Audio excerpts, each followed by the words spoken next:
Tonight, the Speaker of the House, Kevin McCarthy. Good evening, sir. And I want to start first with Congressman Matt Gaetz from Florida. Took to the House floor today.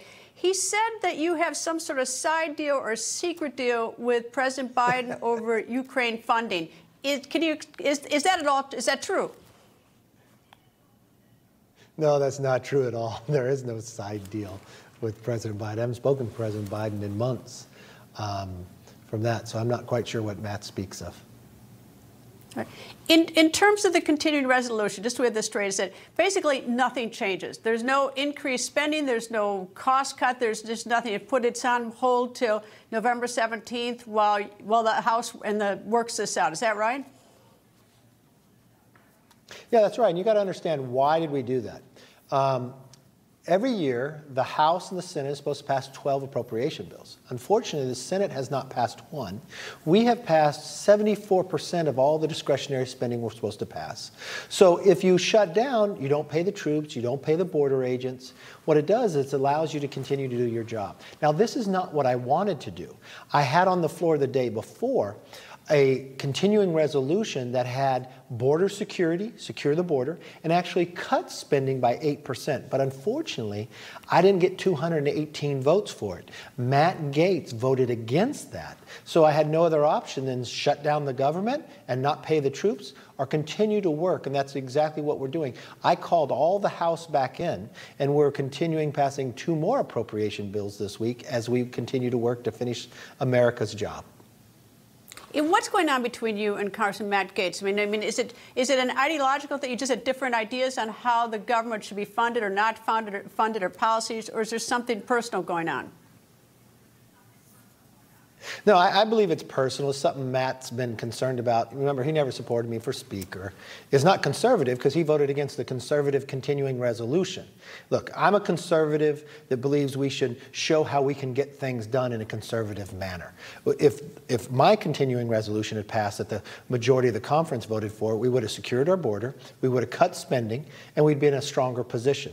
But unfortunately, it didn't happen. With Matt, there's a couple different things. I mean, I know he has an ethics complaint that got put in the last Congress.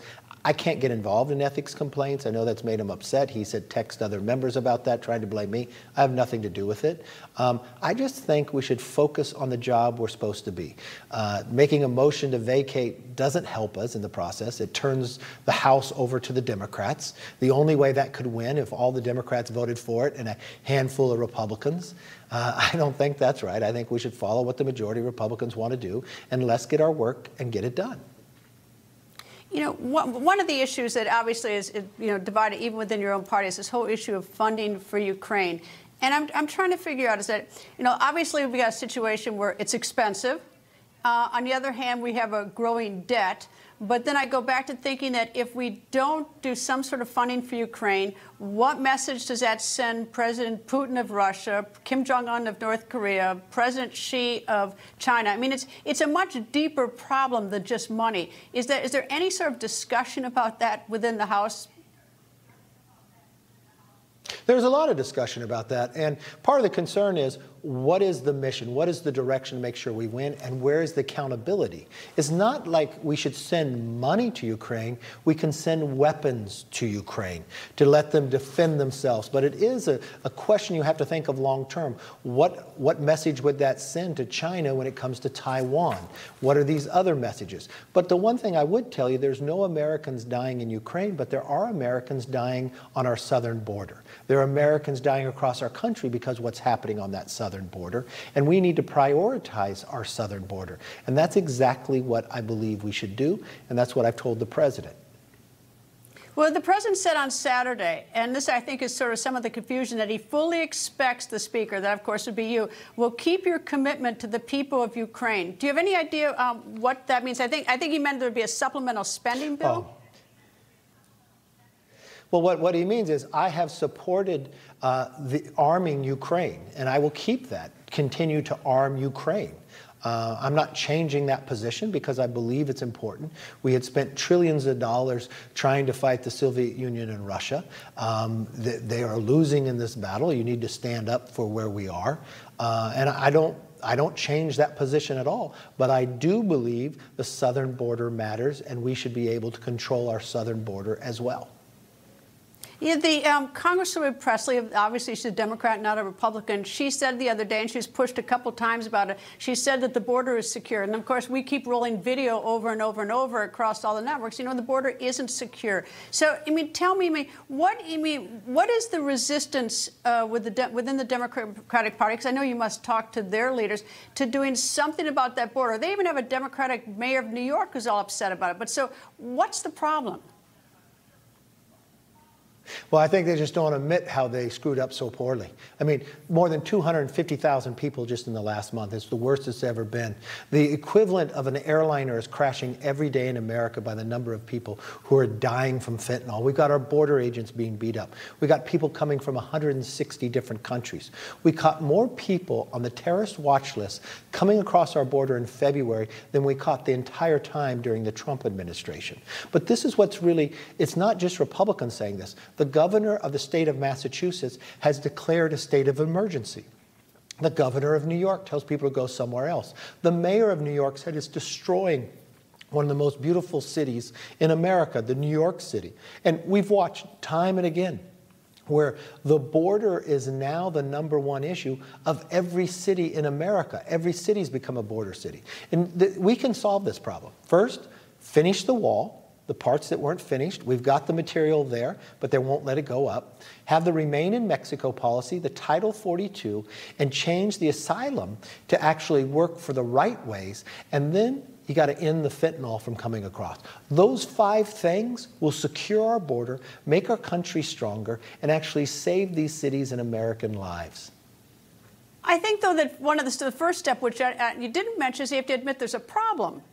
You know, and I mean, maybe the mayor, maybe the governor of Massachusetts and the mayor of New York, but what is Hakeem Jeffries, who's your counterpart in the House? I mean, and you've got Congresswoman Presley. I mean, I'm sure she doesn't speak for everybody by saying the border's not secure, but I mean, you know, there seems to be an aversion to hit this thing head on, whether for national security reasons or for humanitarian reasons or for whatever your reason is. When you talk to Congressman Hakeem Jeffries, what does he say to you? Well, I'll tell you, I do have a number of Democrats come to me and actually tell me, keep fighting for the border because it's a very big issue. But you have to think about this. President Biden has been in office for more than 50 years. And you know what's interesting? He's only been to the border one time. He has been to more dinners with Hunter Biden's former business partners than he has to the border. And that is what's causing the major problem. It wasn't some legislation that got changed. It was simply administration change that continues to change the policies at the border where now it's wide open. And we could reform that. And I'm going to tell you, I do believe there's Democrats out there that are now at a tipping point because they're hearing so much pressure from their own mayors, from their own communities, even though they're hundreds or thousands of miles away from the border. In New York City, it's become the #1 issue. Tell me how, I mean, with Congressman Matt Gaetz seeking to oust you, at least that's what he says he's going to do, a motion to vacate, and the fact that you're coming up on an election in November of 2024 and you've got such a narrow margin in the House of Representatives, are you worried that sort of what looks to be a very strong division within your party with such a narrow margin that you're going to lose the House, or can you work with Matt Gaetz? I can work with anybody. I mean, I try to all the way across. And remember this, I've been leader for 4.5 years or 5 years now. We've gone through 2 election cycles and we've only won. But we've been the only Republican entity to win, while all the others, the senators, have lost both cycles.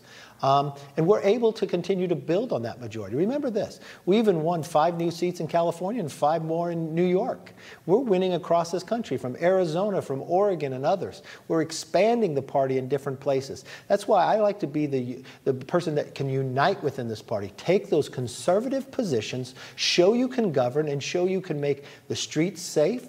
You can let people keep more of what they earn. You can have parents have a say in their kids' education by how we pass the Parents' Bill of Rights. You can lower the energy costs, and that's where you make America energy independent. You secure the border. There is so much to do while at the same time making government accountable and holding them accountable. Speaker Kevin McCarthy, thank you, sir. And, of course, we watch to see what happens November 17th. Thank you, sir. Thank you, Greta.